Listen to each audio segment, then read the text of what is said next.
Hello students, good morning बेटा। आप सभी का एक बार फिर से स्वागत है आपके अपने यूट्यूब चैनल एस्कोसल एजुकेशन में। और बेटा आज हम कर रहे हैं हमारी 4th क्लास के मैथ्स का 5वां चैप्टर पहाड़े और बंटवारे।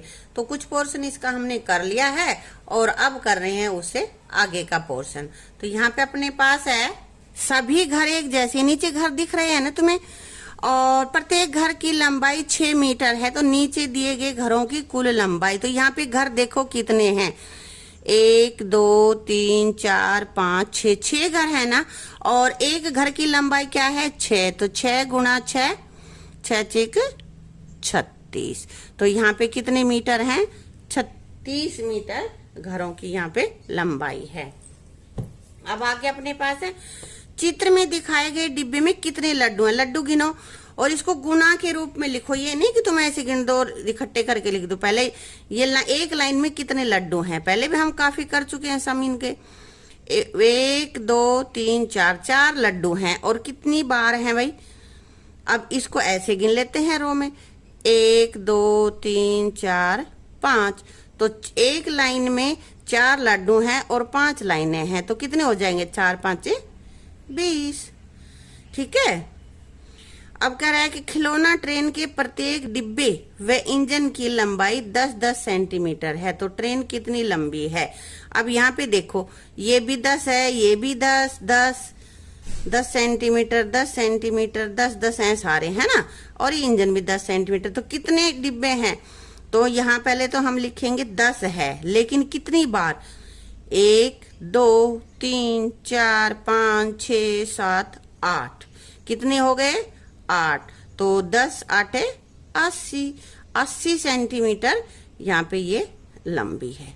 आ गया समझ में। अब बेटा यहाँ पे देखो है, एक पंक्ति में 6 कप हैं, तो इनको कैसे लिखोगे, 1 बार 6।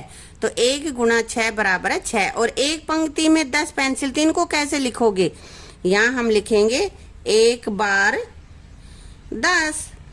और 1 गुणा 10 बराबर है 10। और एक पंक्ति में 8, तो अब क्या करेंगे, 1 बार कितने, 8। तो यहाँ लिखें कैसे, 1 गुणा 8। कि 1 को हम किसी से भी गुणा करेंगे, जिससे गुणा कर रहे हैं वही अंक आएगा। 8 एक कम 8, 9 को और 1 को करेंगे तो 9 एक कम 9, 50 को और 1 की गुणा करेंगे तो 50। यानी कि जिससे भी हम गुणा कर रहे हैं वही अंक आएगा 1 से गुणा करने पर। एक बेल पर 10 तरबूज, तो कैसे लिखेंगे, 1 बार 10। तो 1 गुणा 10 बराबर है 10। ऐसे ही एक कमीज में 7 बटन, 1 बार 7। इसको तुम खुद करोगे। अब यहाँ पे ये गुणा करके लिखना है, 1 5 1 की और 5 की गुणा 5, 8 की और 1 की 8, 6 की और किसकी गुणा करें कि उत्तर 6 आएगा, 1 के साथ करेंगे तभी आएगा। और 12 की और किसकी गुणा करेंगे तो 12 आएगा, 1 आएगा। ये आपको करने हैं, ठीक है बेटा। अब हम करेंगे जीरो कॉन्सेप्ट का सम करेंगे कि 0 से गुणा करें तो क्या आता है। देखो, छुट्टी के दिन एक कक्षा में बच्चे आए, कक्षा कितनी, 1। और बच्चे कितने आए, कुछ नहीं। तो 0 का मतलब यही होता है कि कुछ भी नहीं। तो 1 की और 0 की गुणा करेंगे तो 0। और सभी कक्षाओं में बच्चे आए, तो कक्षाएं कितनी थी, 5। और बच्चे कितने आए, 1 भी नहीं, यानी कि 0। तो उत्तर अपना 0। तो इससे ये पता चलता है हमें कि किसी भी संख्या को शून्य यानी कि 0 से गुणा करेंगे तो उत्तर भी शून्य ही आएगा। चाहे कितनी ही बड़ी संख्या हो, चाहे 1000 हो, 10,000 हो, लाख हो, अगर हम उसको 0 से गुणा कर देते हैं तो उत्तर हमारा 0 ही आता है। तो देखो यहाँ पे एक तालिका दे रखी है, हमें इस तालिका को भरना है। देखिए कितने का नोट है, 10 रुपए का है ना, एक नोट है, इसलिए 1 गुणा 10 10। अब ये कितने हैं, 2 नोट हैं, 2 गुणा 10 20। अब यहाँ पे 10-10 के कितने नोट है, 3 है ना, तो 3 गुणा 10 30। अब यहाँ पे है कितने नोट हैं, ये 1 2 3 4, तो 4 हैं, तो इसका मतलब 4 गुणा 10 40। अगले इसमें बॉक्स में कितने हैं, 1 2 3 4 5 6 7 8, कितने नोट है, 8, तो यानी कि 8 गुणा 10, 10 आठे 80। ठीक है। इसी तरह से ये नीचे 100 के नोट दे रखे हैं, इनको हमें पूरा करना। एक नोट है तो 1 गुणा 100, 100। 2 नोट हैं तो 2 गुणा 100, 200। देखो यहाँ पे हम गुणा करके दिखाते हैं आपको कि 2 गुणा 100, ये तो है 100 और इसको हम 2 से कर रहे हैं गुणा। तो 2 की और 0 की जब गुणा करेंगे तो क्या उत्तर आएगा हमारा? 0 आएगा ना। यही बताया था कि किसी भी संख्या से हम 0 को गुणा करते हैं तो उत्तर भी हमारा 0 ही आता है। फिर से 2 की और 0 की गुणा करेंगे तो 0, और 2 की और 1 की गुणा करेंगे तो 2, तो ये आ गया 200। ठीक है ना। इसी तरह 3 की और 100 की करेंगे तो 3 नोट हैं कि बेटा 100 के 3 नोट है ना, तो 3 गुणा 100। और अब 100 की और 3 की गुणा करेंगे तो इसी की तरह से आ जाएगा 100 गुणा, यहाँ हम 3 कर रहे हैं, 3 की और 0 की गुणा करेंगे 0, और 3 की फिर 0 की गुणा करेंगे तो भी 0, और 3 की और 1 की गुणा करेंगे तो 3 एक कम 3, यहाँ अपने पास आ जाएगा 300। अब 100 के कितने नोट है? 1 2 3 4, तो ये अपने पास आएगा 4 गुणा 100। कितने हो गए 100 की और 4 की गुणा? 400। अब 100 के कितने नोट है? देखो 1 2 3 4 5 6 7, तो 7 और गुणा में 100, तो कितना आ जाएगा? 700। अब नीचे खाली स्थान है ये और तुम्हें करने हैं, तो 6 की और 10 की गुणा कैसे करोगे? 10 और ये गुणा में 6 लिख दें हम, तो 6 की और 0 की गुणा 0, और 6 एक कम 6, तो ये उत्तर क्या आ गया अपना? 60। 7 की और 100 की अभी हमने करी भी थी यहाँ पे 700। तो ये वाला देखो तुम, यहाँ पे है 1000 और ये है 6000, तो 1000 की किसके साथ हमने गुणा करी कि 6000 आया?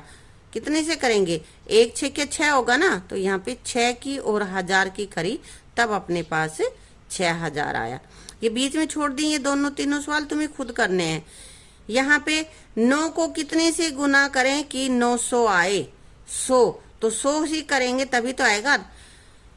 अब 100 को 9 से करेंगे तो 9 की और 0 की 0, 9 की और 0 की गुणा करेंगे तो उत्तर 0, और 9 एकम 9, यानी कि 900। आ गया समझ में? अब आगे देखते हैं इनको।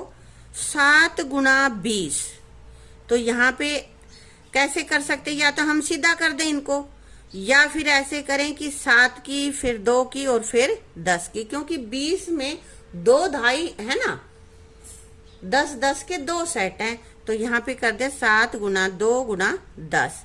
ये 7 की और 2 की गुणा 14, और 14 को 10 से किया 140। ऐसे ही 6 को और 50 को करें तो क्या करेंगे? 6 गुणा 5, क्योंकि इसमें 5 धाई है ना, 5 और फिर 10। अब 6 की और 5 की गुणा कर लेते हैं, 6 5 30, और गुणा में 10। अब कितना आ जाएगा? 30 की और 10 की हम गुणा करेंगे तो 300, क्योंकि 2 0, तो 2 0 और 1 की और 3 की गुणा 3। अब यह 9 गुणा 60 है, तो क्या करेंगे? 9 तो ऐसे ही लिखेंगे, और 60 में कितनी दहाई है? 6, और गुणा में 10, तो कितना आ जाएगा? 9 की और 6 की गुणा करो, 9 6 54, और 54 की और 10 की गुणा कर दो भाई, तो 0 की तो 0 आई जाएगी, और 1 चौके 4, और 1 पंजे 5। आ गया ना? 8 गुणा 40, तो इसके लिए हम क्या करेंगे? कैसे करोगे? तो सबसे पहले हम करेंगे 8, और 40 में कितनी दहाई है? 4 गुणा 10। अब कर लेंगे 8 की और 4 की गुणा, और फिर उसको 10 से गुणा कर देंगे। अब यहाँ पे कर लोगे इसको आगे। अगला देख लेते हैं हम, 5 गुणा 600, तो इसके लिए बेटा हम क्या करेंगे? 5, और इस 600 में कितने सैकड़ा है? 6, और गुणा में 100। तो अब पहले 5 की और 6 की गुणा करेंगे हम, है ना, तो कितना आ जाएगा? 5 छके 30, और गुणा में 100। तो अब जितने 0 है वो 0 हम लगा देंगे, और 1 तिया 3। इसी तरह से अगला 4 गुणा 500, तो 4 तो ये हो गया, और 500 कितने सैकड़ा है 5, तो यानी कि 5 और गुणा में 100 जैसे ऊपर किया था। तो यहाँ पे 5 को और 4 की हम कर लेंगे गुणा, 4 5 20 और गुणा में 100। तो फिर क्या आ जाएगा, जितनी जीरो है उतनी जीरो लगा लेंगे और 1 दूनी 2। अगला बेटा आपको करना है, ठीक है। अब अपने पास है रामनिवास, दुकानदार के गले में 100 रुपए के 75 नोट है। ये दुकानदार है जिसका नाम रामनिवास है और उसके गले में 100 रुपए के 75 नोट हैं। उसके पास कुल कितनी राशि है, तो क्या करेंगे हम, 75 गुणा 100, तो कितनी राशि हो जाएगी। 1 से जब हम इसको गुणा करेंगे तो ये तो जितनी जीरो है उतनी इसके पीछे लग जाएंगे बस। तो ये हो गया 7500, 7500 रुपए हो जाएंगे, ठीक है। इसको हम ऐसे भी लिख सकते हैं, रुपए लिख के और फिर 7500 ऐसे लिखते हैं आजकल, ठीक है। आगे है, रामनिवास ने अपनी दुकान के लिए 4 बोरी चीनी खरीदी। कितनी चीनी खरीदी है, 4 बोरी, और 1 बोरी में 100 किलोग्राम है, तो 4 बोरियों में कितनी चीनी आएगी। तो 1 में है 100 और 4 में 4 गुना 100।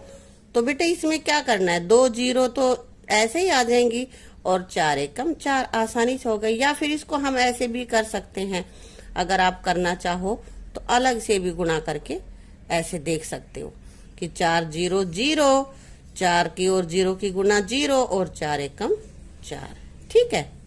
ये इतने किलोग्राम चीनी यहाँ पे आ गई है। उसने चीनी की बोरियों को दुकान तक पहुंचाने के लिए रिक्शे वाले की मदद ली।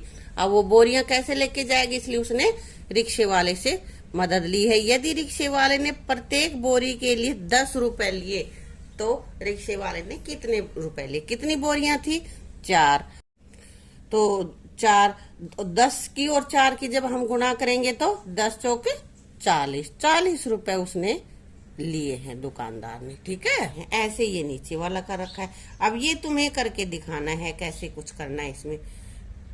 देखो 342, तो इसके टुकड़े कैसे करेंगे, पहले 300 फिर 40 फिर 2, ये तो आता ही है आपको, है ना।